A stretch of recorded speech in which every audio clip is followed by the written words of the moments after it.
The most exciting destination in all of northern Wisconsin. LCO Casino Lodge and Convention Center, Hayward. LCO.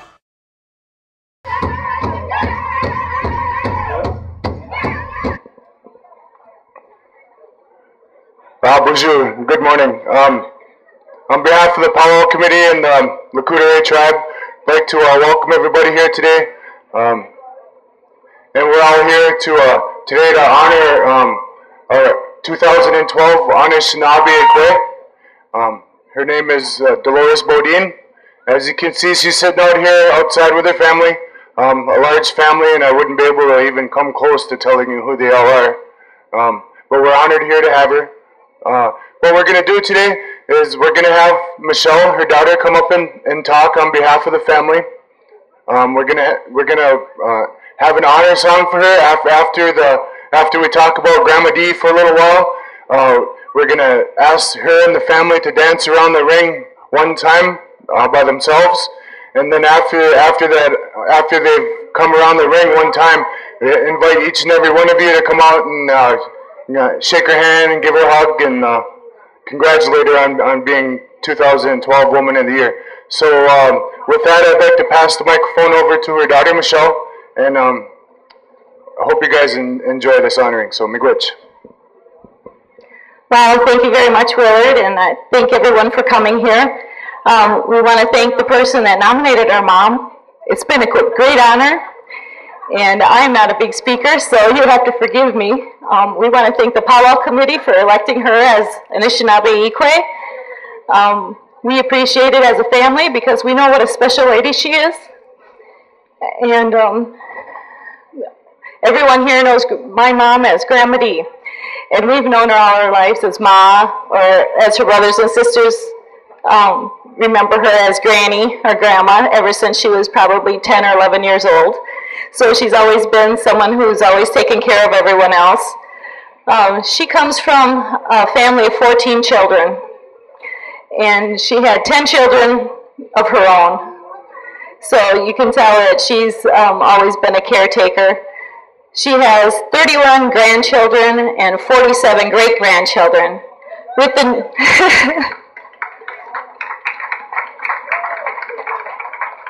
With our newest addition, just arrived here on Friday, little Atticus Thunder, born to Bowen and Rena Fear.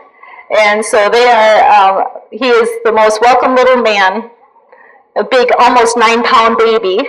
So we are very proud and happy for Rena and Bowen, and for Grandma to add that new little guy to her clan.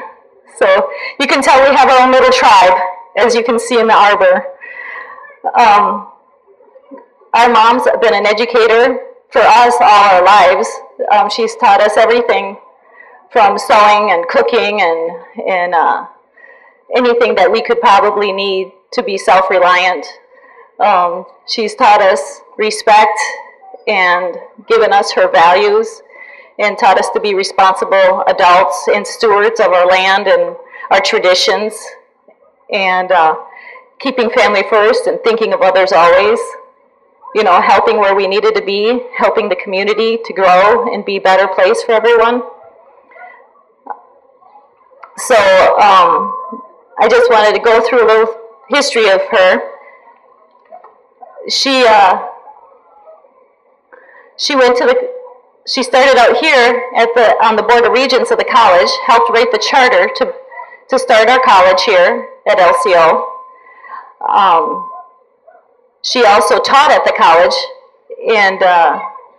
and became an educator at the LCO school here as a teacher's aide for the last 20 years, which she just retired this summer at the age of 75. So she's had a long life of teaching.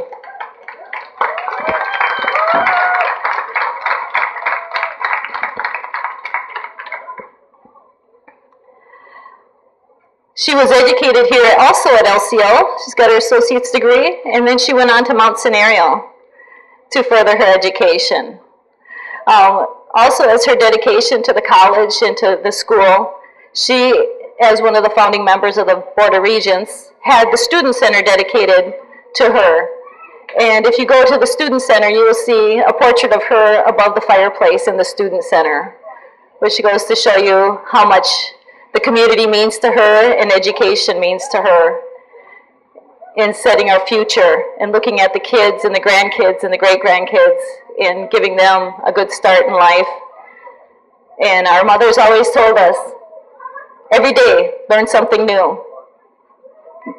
Everyone needs to further their education, and everyone is a library. And she carries a lot of history with her and a lot of our genealogy, which we all have to take on and continue. One thing that she did do as a teacher at the college is she had a class, and what they did is they took on a project to a quilting project, and they started with the idea of putting our powwow buttons on a quilt. And so the class started that, and she also had a few community members, and of course her daughters, help her with this. And we have a beautiful quilt that shows all the buttons of the powwow that are embroidered and put in each button is put into one of the squares on the quilt. And could I have a couple of people show the quilt?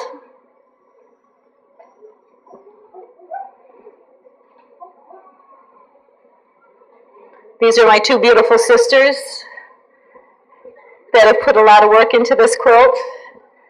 And we still have more buttons to put on it. We've been working frantically to try to get them ready, but we, of course, didn't get all of them done. And so these are the quilts. And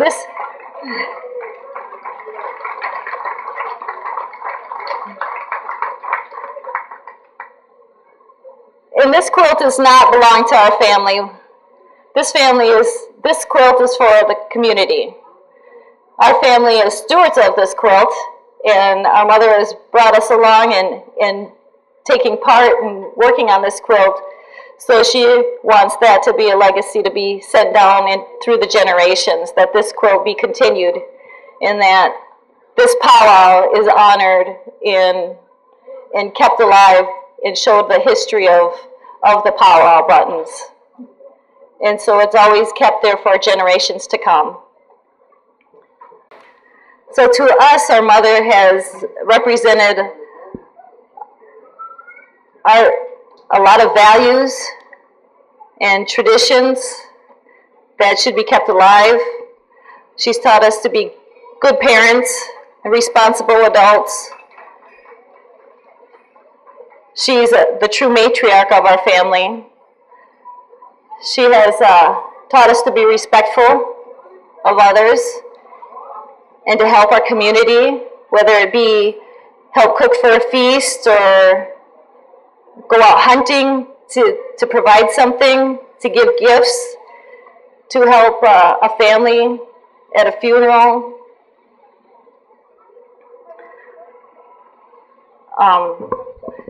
To do whatever it takes to help our community, and taught us not to be selfish, to always help others.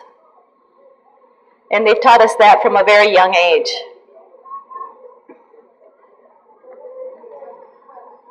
So you may know her as Grandma Dee, and with this history of education that she's brought here and supported and continues to this day. Even though she's retired, we know she's not going to stay out of education. We're sure she's going to continue within the school in some capacity, volunteering, and continuing to teach grandchildren and great-grandchildren.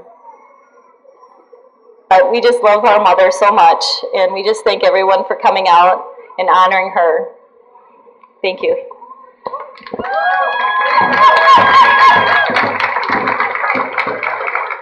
If we can get Grandma Dee to come out to the front here and then have her family follow behind her, we'll sing an honor song for her, sung by the Badger Singers on John Beaudin's drum.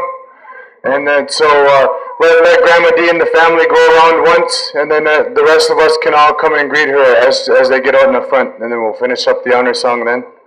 And then we'll give her a blanket at the conclusion of the song. So, miigwech.